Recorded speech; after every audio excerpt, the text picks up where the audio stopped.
Hello दोस्तों, कैसे हैं आप। मैं हूं आपका होस्ट और दोस्त आशुतोष स्वामी।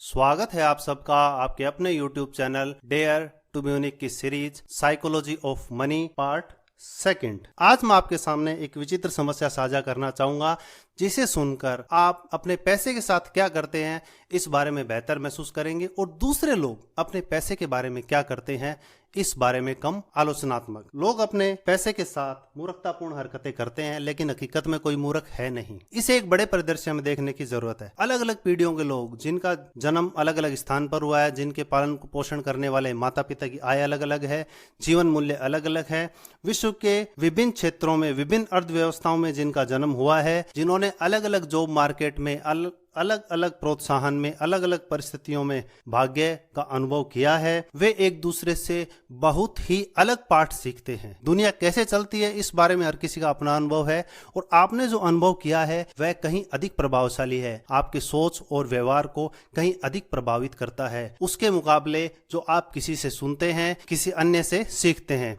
इसलिए हम सब, मैं, आप और हर व्यक्ति धन दौलत पैसा कैसे काम करता है इससे संबंधित अपने मूल्यों के सारे जीवन गुजारते हैं, और अलग अलग लोगों के लिए इन मूल्यों के बारे में जमीन आसमान का अंतर हो सकता है। एक व्यक्ति जो गरीबी में पला बढ़ा है वह रिस्क और रिटर्न के बारे में जो सोचता है, एक समृद्ध बैंकर की दुख की संतान चाह कर भी उसके बारे में वैसा नहीं सोच सकती।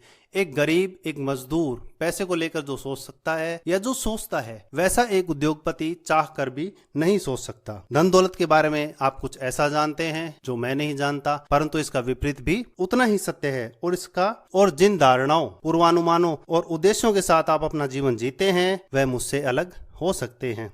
इसका कारण ये नहीं है कि मैं या आप, हम दोनों में से कोई एक दूसरे से अधिक होशियार है। इसका कारण ये है कि हमारे जीवन अलग अलग है, जो हमारे विविध और ठोस अनुभव से बने हुए हैं। कोरोना काल और महामंदी के दौरान अपना सब कुछ गंवा देने वाले लोगों के बारे में हम अक्सर टीवी में देखते हैं, अखबारों में पढ़ते हैं, परंतु हमारे मन में उन लोगों की तरह भावनात्मक घाव नहीं है जिन्होंने वास्तव में इस चीज का अनुभव किया है। इतिहास पढ़ने से आपको यह जरूर पता चलता है कि आप कुछ जानते हैं, लेकिन अगर आपने उसे जिया नहीं है और उसके नतीजों को व्यक्तिगत तौर पर महसूस नहीं किया है, इतना महसूस नहीं किया है कि आपके व्यवहार में बदलाव आ जाए, तब तक आप उसे भली प्रकार नहीं जान सकते। हम सबको लगता है कि हमें पता है कि दुनिया कैसे चलती है, पैसा कैसे काम करता है, लेकिन हकीकत में हमने इसके तिनके भर का ही अनुभव प्राप्त किया है। धन के साथ आपके व्यक्तिगत अनुभव, संसार में क्या हुआ का 0.0000001% भाग ही है, लेकिन आपके अनुसार संसार कैसे चलता है उसका 80% है।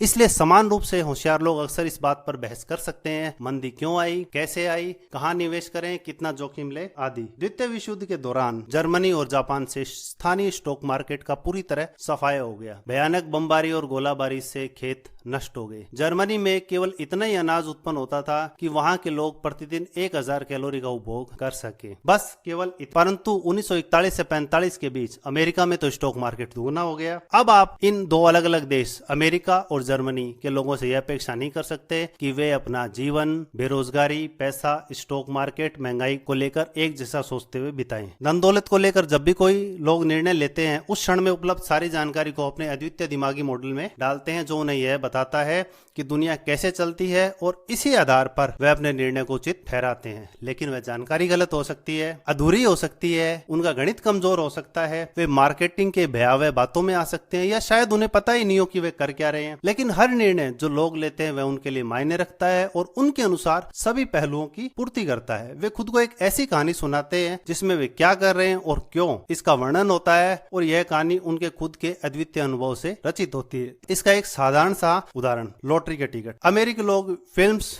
Video game, music, sports, books से भी ज्यादा पैसा लॉटरी पर खर्च करते हैं, और कौन? मुख्यतः गरीब लोग। अमेरिका में न्यूनतम आय परिवार के लोग औसतन $412 लॉटरी पर खर्च करते हैं। 40% अमेरिकी लोग आपदा के समय $400 नहीं जुटा सकते। ये वही लोग हैं जो $400 लॉटरी टिकट पर खर्च करते हैं। वे अपने सुरक्षा तंत्र को एक ऐसे संयोग के लिए नष्ट कर रहे हैं जिसके सच होने की संभावना लाखों में एक। मुझे मूर्ख मूर्खतापूर्ण लगता है और शायद आपको भी लगे, क्योंकि मैं न्यूनतम आय परिवार से नहीं हूँ और शायद आप भी न हो। इसलिए हमारे लिए यह समझना कठिन है कि न्यूनतम आय लॉटरी टिकट खरीदने वालों के मन में आखिर चलता क्या है। लेकिन अगर हम कल्पना करें, थोड़ा सा दिमाग पे जोर डालें, तो शायद वे कुछ इस प्रकार सोचते हैं। हम एक पगार से दूसरी पगार के बीच किसी तरह जीते हैं और बचत की तो दूर तक कोई संभावना नहीं। अच्छे वेतन की नौकरी मिलने की कोई संभावना नहीं। हम छुट्टियां मनाने जा नहीं सकते। हम नई कार, बीमा या सुरक्षित इलाके में घर का इंतजाम नहीं कर सकते। हम कमर तोड़ने वाले ऋण यानी कर्ज के बिना अपने बच्चों को अच्छी कॉलेज में भर्ती नहीं करा सकते। आप में से जो लोग वित्त संबंधी किताबें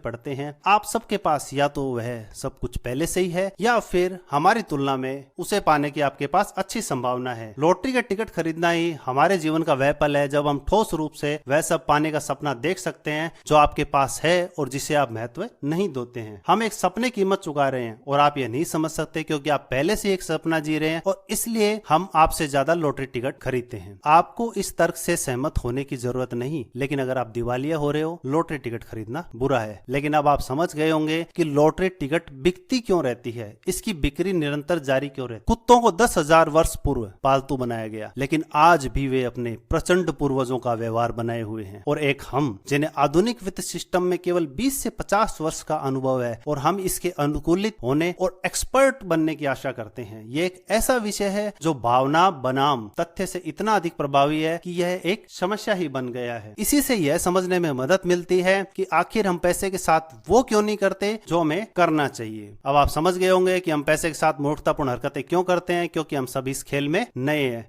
वीडियो अच्छा लगे तो लाइक्स, कमेंट्स और सब्सक्राइब जरूर करें। मिलते हैं नेक्स्ट वीडियो में। Thank you.